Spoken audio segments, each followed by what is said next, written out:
This video is intended for a mature audience only. If you're a kid, please go away. Pretty Loaded for Life here, bringing us a brand new video, and today we got a lot of cards to talk about because I'm going to be covering all the cards that I've missed from the past few days.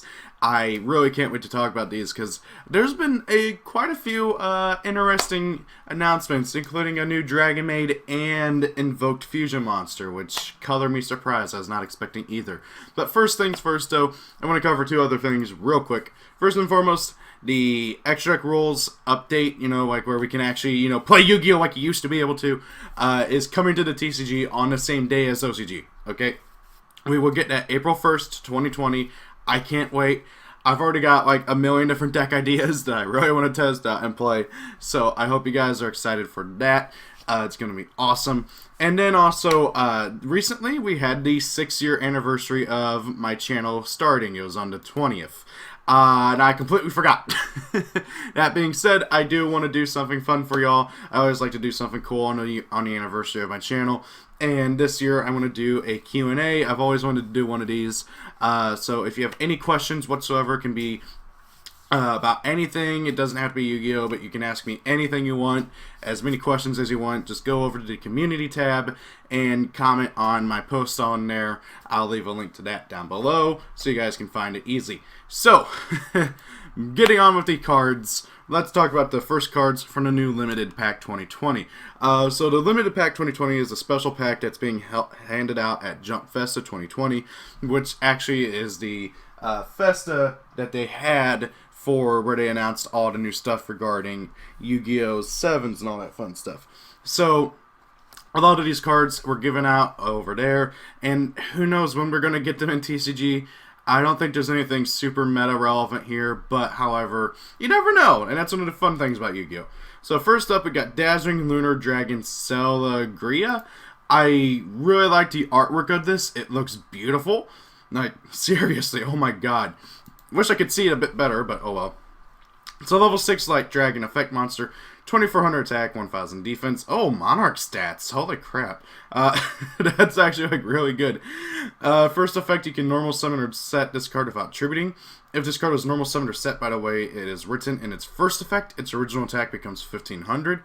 And then during the main phase, as a quick effect, you can target one monster your opponent controls with lower or equal attack to this cards, return this card to the hand, and if you do, gain control of the target till the end phase. This is a interesting card. It's nice that like it is effectively a creature, like I was about to say creature swap, but not really. It's kind of like a mind control on legs, and that's pretty cool. I do feel like it's a bit limiting in that you really, you return this card to your hand, so you are in. I don't know. How do I express this? I like it and I don't. My biggest thing is that it drops in a buttload of attack. Almost a full 1,000. That's 900 attack points that it drops by. So the targets it can get drops significantly. So if you want to summon this, you got to have the proper materials for it. And then, I don't know. I just feel like there's more efficient ways of doing it. It is a cool card though. And it's kind of nice that like, oh, if it's in your graveyard, you can like call to Haunted it back, use its effect, target one of your opponent's monsters, take control of it, return it to your hand, so you kind of like get your monster back for free in a way. But I don't know. I kind of wish it would let you like keep control until the next end phase or something. That'd be a bit better because then you could actually probably make use of the monster. But I digress. Moving on, we got a card that is adorable as heck, Silky the Living Recollection. If I recall correctly, according to Welsh mythology, I think it's Welsh, Silkies are like fairies that basically live in your house, and they go about doing house chores for you and stuff. That's kind of interesting. I only know that thanks to the Ancient Magus Bride. And researching about it because it was interesting, but it is a very cute card here. And I don't know, I'm a mythological, like, nutcase. Next up, so anyways, it's a level 2 Dark Fairy Tuner effect monster. Hey, it's a fairy, and it's dark because it's supposed to be dead, but I digress. 800 attack, 0 defense. I like how it is a tuner. Kind of wish it was a zombie, though, because I feel like you could make use of it a bit better, but oh well. So then, if it's you can only use its hard effect once per turn, so it is a hard once per turn. If this card is in your hand or graveyard, you can target one face-up monster on each side of the field. Change them to face-up defense position, and if you do, special summon this card, but banish it if it leaves the field.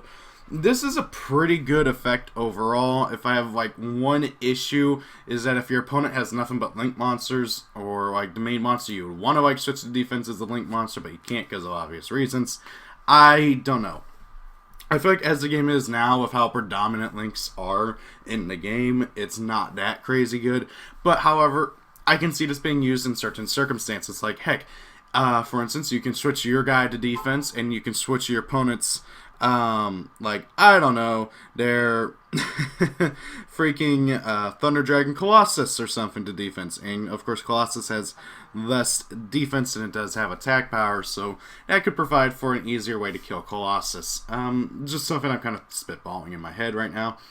Then we got Rhino Saber to Mad Dash Armory, and sorry about my phone going off a minute ago. I gotta like listen for the oven fixer guy. But anyway, so this is a synchro, which I don't know about you guys, but I'm happy that we're getting synchro support and stuff. Especially given the news that we learned after these cards were revealed. So it's a level 7 Fire Machine Synchro Effect Monster, 2400 attack, 2100 defense, 1 tuner plus 1 or more non-tuners. You can only use this card's first and second effects once per turn each. You can discard any number of cards. This card gains 700 attack for each.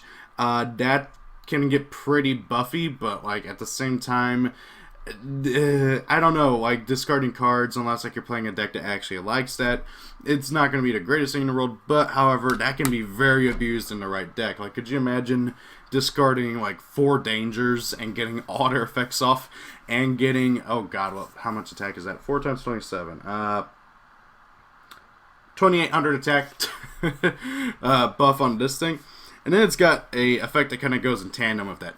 At the end of the battle phase, if this card battled, you can send this card to the graveyard, special summon any number of monsters from your graveyard whose combined levels equal 7, except a copy of himself, but their effects are negated. I could see this being taken advantage of in a lot of different decks. I don't think it's going to be anything meta relevant, but it is definitely a pretty good synchro monster overall, and can combo into other shenanigans. Next up, we got a Potluck Party. It's a continuous spell card at the beginning of the battle phase, which, by the way, you can only use this card's name once effect once per turn. You can target, at the beginning of the battle phase, you can target one face-up monster you control. For the rest of this turn, your opponent selects the attack target of that monster, and if they do, that monster gains attack equal to its original attack during damage calculation only if it battles a monster, which is pretty good. I don't know, I don't think it's going to be played by anything, is what I should say. And so, yeah, it's a pretty good card overall for certain shenanigans, but it's not good enough to be really heavily used. Next up, we got Once More with Fury. Oh, this is that trap card that was revealed like a month ago, and I never covered it. It's kind of interesting to see how Masked Dragon became good old Unmasked Dragon. But anyways, so this is a normal trap card. You can only use the second effect of it once per turn.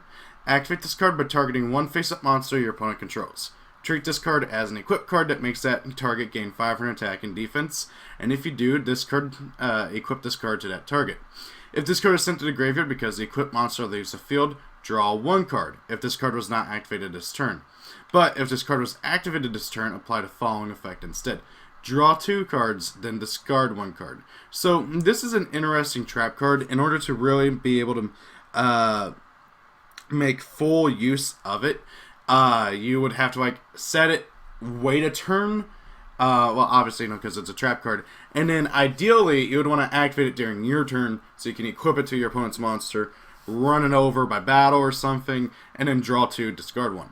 Or if, like, let's say your opponent is going for a fusion summon or something, you can activate this card in response to the fusion spell, target the monster you think they're going to use, and then if they use it, you get to draw 2 and discard 1. It is kind of nice. I don't think it's going to be used at all, but I could see this card being tinkered around with in certain decks. I do like it, and I like the artwork though. So hopefully we can maybe get like a full-on, I don't know, what's her name? The I forgot her name, the Dragon Warrior lady, something like that.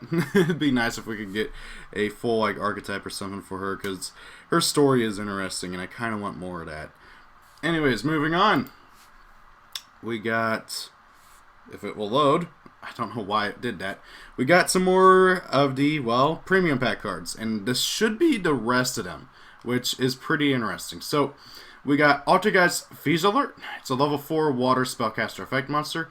1400 attack, 1200 defense. When an Altergeist monster is link summoned to your field and this card is in your hand, you can target one link monster on the field except the summon monster. Spell summon this card from your hand to your zone that target points to. Also, that target is treated as an Altergeist monster for the rest of this turn. Yeah, this card I don't see Altergeist playing at all. Now, that is to say, though, they did get a really good card in Pukari, but I don't see them playing Fees Alert. It's just not good. You have to rely on having a Link monster, then summoning another Link monster in order to be able to summon Fees Alert. So, yeah, it's not a card I think people are going to play, but however, Pukari at least is a really good card that you guys got. Next up, we got Morph King Stygie Gel. What the heck is this? Anyway, so it's a level 1 Dark Fiend Tuner effect monster. 100 attack, 100 defense. You can only use its first and second effects once per turn. If this card is normal or special summon, you can target one other Fiend monster in the field. This card's level becomes that monster's level. And if it does, gain 200 life points times its level. Also, you cannot special summon monsters from the extra deck for the rest of this turn except Synchro monsters. During your main phase, you can special summon one Fiend monster with a lower level than its card from your hand.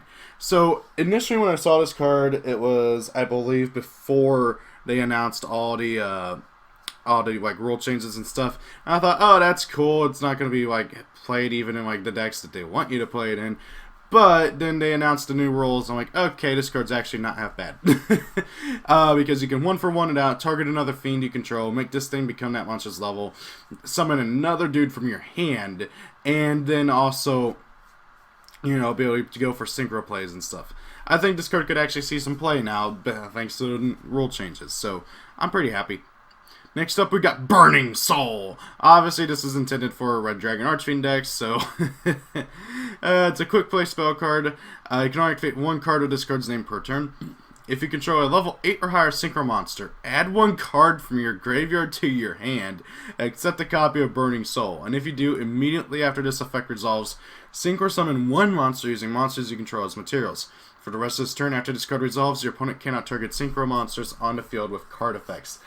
This card, I love it. Okay, just a free recursion of any card from your graveyard. You can grab back a Pot of Desires, Monster Reborn, anything, any card, as long as you control a level 8 or higher Synchro monster. So, taking, for instance, with like Red Dragon Archfiend decks, which this card is designed for, I believe, you control Red Dragon Archfiend, Scarlight preferably, and like let's say you got like a Red Resonator, or no, a Chain Resonator is a level 1, right? Let's just say he is. So level 1 tuner, okay? Along with Red Dragon Archfiend, Scarlight. You activate this card, target, I don't know, monster reborn in your graveyard. Okay? Then synchro summon for Abyss. And then, it doesn't say anything about you not being able to use the card that you just grabbed from your graveyard. So then you activate Monster Reborn, bring back Scarlight, and proceed to go for big damage. This card is really good, and I really like it. I can't wait to tinker around with it for all the different synchro decks out there. Very good card overall. Thank you, Konami. Moving on, we got Hidden Fangs of Revenge. Another really good, like, cool name. I like it. It's a quick play spell card. You can only activate one card of this card's name per turn. Cards and effects cannot be activated in response to this card's activation. So it is a spell speed 4. When a monster declares an attack, destroy 2 set cards you control. And if you do, negate the attack. Then, if a monster card or cards was amongst the cards destroyed, destroy as many monsters your opponent controls as possible whose attack is less than or equal to the defense of one of those monsters. And if you do, it becomes the end phase of this turn. Obviously, despite it being a quick play spell, you don't want to activate this card during your turn, but you can totally activate it during your opponent's turn and just be able to really screw them over. Okay, so think about this. Let's say you're playing the Artifact Engine, okay? And then you drew into your Scythe and your oh crap, what's his name? Lancia. Okay, along with this. You can set those two, set this, end your turn, maybe do some other shenanigans. Goes over to your opponent's turn, they go off, they try to attack. You activate Hidden Fangs of Revenge, destroy the Siphon and Lancia, special summon those two. Well, obviously you'll get to special summon them, but first you'll get to destroy as many. You'll get to not only negate the attack, but I believe Lancia's defense is 2400, so you'll get to destroy everything with 2400 or less defense. And then it becomes the end phase of the turn. And because you destroyed them, they get to summon themselves from the graveyard. So, that's just is pretty good. I could sort of totally see this being played in artifact decks. But other than that, I don't see this card getting played, like, ever, because it does require you to neg yourself in order to be able to possibly destroy everything your opponent controls, basically. It is a pretty gimmicky card, and I like it for what it wants to do. You know, now that I say it out loud, I wonder if this would actually work with the artifacts, because wouldn't it miss timing with them or something? I don't know. That's something I'd have to talk to a judge about. Moving on, we got Pendulum Transfer. You can only activate one of this card's name per turn. Target up to 2 Pendulum monsters you control. Place them in your Pendulum zones. It's okay. You aren't really gaining anything from it. I don't think it's going to be anything particularly crazy, but it's nice. Then we got the Icebound God, which, oh god, I really want to know what monster is in there. I can't tell, and it's driving me nuts. So anyways, it's a normal trap card. You can only use this card's second effect once per turn, so it's a hard once per turn on the second effect. If there are 2 or more water monsters on the field, target one face-up monster your opponent controls. It cannot attack or activate its effects. And its effects are negated while it remains face-up on the field. If a level 5 or higher water monster or monsters is normal or special into your field, and this card is in your graveyard, you can set this card to your field but banish it when it leaves the field. That's pretty good, honestly. I could see this being played in certain water decks like Marinsis and stuff. It'd be really good for like Gradle, White with like the White Aura Whale and all that fun stuff. It's going to be interesting to see if this card gets actually used, though, because it is a pretty good card overall. It's effectively a more water-focused version of, what's it called? That Wind to Trap card. Silent Wind or whatever it's called. The trap card that, like, halves the attack of a monster and negates its effects, and then it gets reset on the field if your opponent summons a monster from the edge check. Something like that. It kind of reminds me of that trap card. Moving on, we got the remaining cards from, there we go, yeah, these are the Eternity Code cards that I did not cover back when we were talking about the other cool stuff. So, we got Codebreaker Virus Berserker, and I've looked around, and this is indeed the first Codebreaker card revealed, which is interesting, because that means we still don't know a lot from Eternity Code, and same thing with Codebreakers. I have no idea what this archetype is. I have not watched Reigns past the first 12 episodes. I do intend on watching it. It's just a matter of me not having free time. So it's a level 3, Link 3, 2800 attack, points up, down, and right. Needs 2 or more monsters, including a Codebreaker monster. You can only use this card's first and second effect once per turn each. If this card is special summoned and it is co-linked, you can special summon up to 2 Codebreaker monsters from your hand or graveyard to zone link monsters. Point 2 on your side, on either side of the field. Oh, okay. That's interesting. So you can just summon a whole bunch of monsters. 2 monsters from either your field or your opponent's field. Huh. What would be the point of summoning Codebreakers to your opponent's side of the field? During your main phase, you can destroy a number of spell and trap cards your opponent controls up to the number of linked Codebreaker monsters your opponent controls. Wait. Up to the number of linked Codebreaker monsters your opponent controls. What?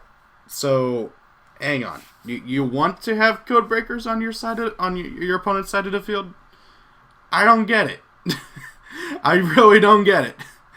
Okay, that's interesting. That's an interesting gimmick. I gotta see the rest of the archetype to be able to say what I really think about it in order to decide if it's a good gimmick or not. Then we got a random Trap Tricks Xyz. Trap Tricks Arums. I don't know how you pronounce this. I just noted it's another waifu, and pink girl over here doesn't look familiar. Does that mean we're gonna get another one? Because there's Sarah.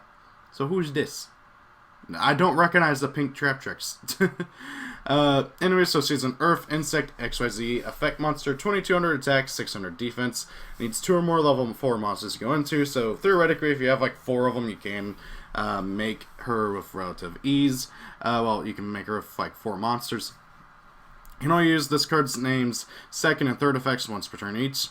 She's unaffected by all trap effects while she has an XYZ material. You can detach 2 XZ materials from this card, spell summon a level 4 insect or plant monster from your graveyard. That's pretty good, just being able to bring back any of your trap tricks monsters with relative ease, you know? I mean, heck, freaking, crap, what was his name?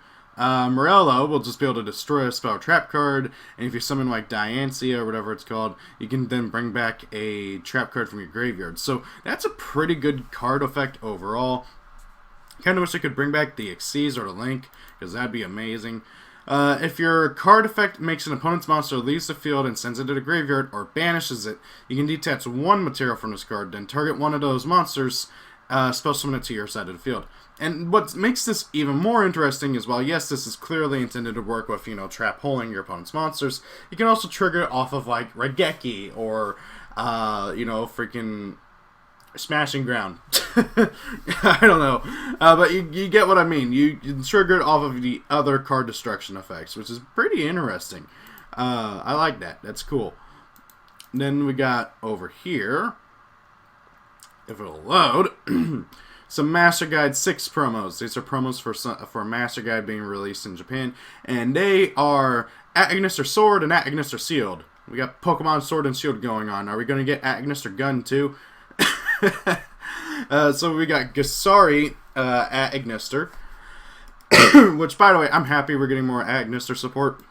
I thought we were pretty much done after Eternity Code, so it's pretty cool. Gisari At Ignister, level 8 Earth Cyberus effect monster, 3k attack, 3k defense. You can only use its first, second, and third effects once per turn, so they're all hard once per turn effects. When a Link monster is destroyed by battle, you can spell summon this card from your hand. That's not just your Link monster, that's any Link monster, so if you kill an opponent's Link monster in battle, you can summon Gisari. When a Link monster you control destroys an opponent's monster by battle, you can inflict damage to your opponent equal to the monster's the original attack. So, oh, you killed like a Borreload. Okay, cool. Well, wait, yeah, Borreload. So you get to inflict 3k damage to your opponent. That's pretty mean.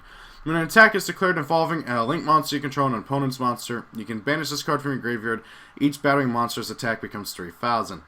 That's pretty interesting. I like how they're playing more into the tying with your opponent thing, so you can use tie strikes, graveyard effect to protect your monster.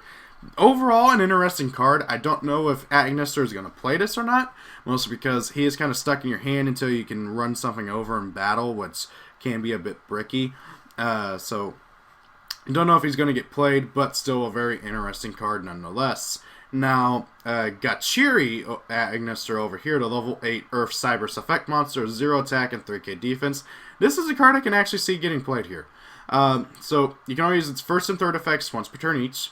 First effect, you can target one Cyberus effect monster you control, negate its effects, and if you do, spell summon this card from your hand. So basically, if you have a At Ignister, like level 1 or 2, one of the little guys, and you've already used his effect on the field, you can then use Gachiri effect to negate that monster's effect and summon him from your hand. Very good right there, just in general, for combo extensions. That's something that At Ignister really do need, because At Ignister have tons of starters, but they don't have a lot of extenders, so they could really benefit from every little thing they can get.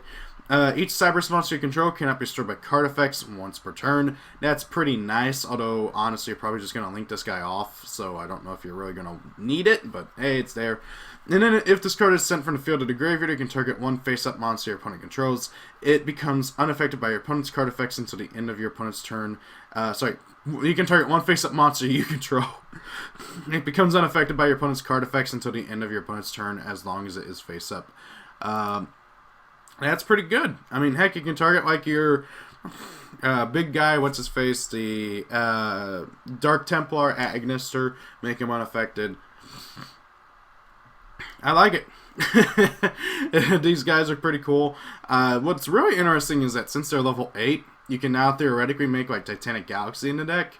Theoretically, but it is something that's a possible opening for the archetype now.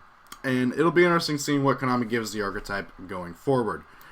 Moving forward, though, let's talk about some 2 really cool fusion monsters that I am happy to get. First up, we got Dragonmaid Straw. I did pronounce that right. Yeah, Straw. we got the dragon version of Husky or Housekeeper, depending on which, like, if you look at the TCG or OCG names. So this is interesting. We got her. I wasn't expecting her so soon, but she is here, and that is cool. I like it. She's a level 10 light dragon fusion effect monster, 3,500 attack, 2,000 defense. Needs 1 Dragonmaid monster plus 1 level 5 or higher dragon monster to go into. So again, another super poly target for the deck, theoretically. And of course, also really easy to summon in Dragonmaids. You can only use both of her effects once per turn each, so they're both hard once per turn. During the standby phase, you can special summon 1 level 9 or lower Dragonmaid monster from your hand or graveyard. I like how it's any level 9 or lower, because then she can even summon the original Housekeeper from your graveyard. So if if your Housekeep dies, she's not just stuck in there in the graveyard, so you can bring her back, which is really awesome. And then, when an opponent's card or effect is activated, you can negate the activation, and if you do, destroy it. Then, return this card to the extra deck, and if you do, special summon 1 House Dragonmaid, oh, that's her name, from your extra deck. This is really, really interesting, okay? The archetype needed some form of negation, and they finally got it. Not to mention, Straw is honestly really easy to summon in the deck. So, this card is really good overall. Generates advantage and negates, and then gets you another monster who can generate more advantage. So, really good card overall. I kind of wish she could summon a House Dragonmaid from your deck or graveyard, because that'd be really good. Because obviously you'd prefer not to summon her from the extra, because then she's locked. Once she gets in the graveyard, she's stuck there. But, you know, really good card overall. Honestly, what I'd probably end up doing to kind of get around that is negate, return, special summon, and then use the effect of the fusion spell to bounce House Dragonmaid to the extra deck to add it back to my hand after it switches back over to my turn, provided she doesn't get destroyed. So, yeah. Next up, and finally, we got Invoked. Oh, dear Lord. Ygopro. I don't know. Oh, God. So, it's a light fairy fusion effect monster, level 8, 2,000 attack, 2,800 defense. Needs Alistair the Invoker plus a fusion monster to go into. You can only use this card's name's first effect once per turn. If this card is special summoned, or if a monster is special summoned to your opponent's side of the field, you can target 1 monster your opponent controls, destroy it. Once per turn, you can banish 1 fusion monster from your graveyard. This card gains attack equal to that monster's attack until the end of your opponent's turn. This card is pretty good, and I can see it comboing really well if you have Mechaba out. Ideally, you'll probably want to get the Invoked Link monster out on the field, and then get this guy along with Mechaba out in some way, shape, or form, because this is a really, really, really good effect overall. Oh, I summoned this. Destroy your opponent's monster. Okay, then you try to summon something else. No, you're going to destroy it as well. Oh, you try to negate or do something else and Mechaba negate. It just is really good and can really mess up your opponent and just really furthers the stunning of the archetype.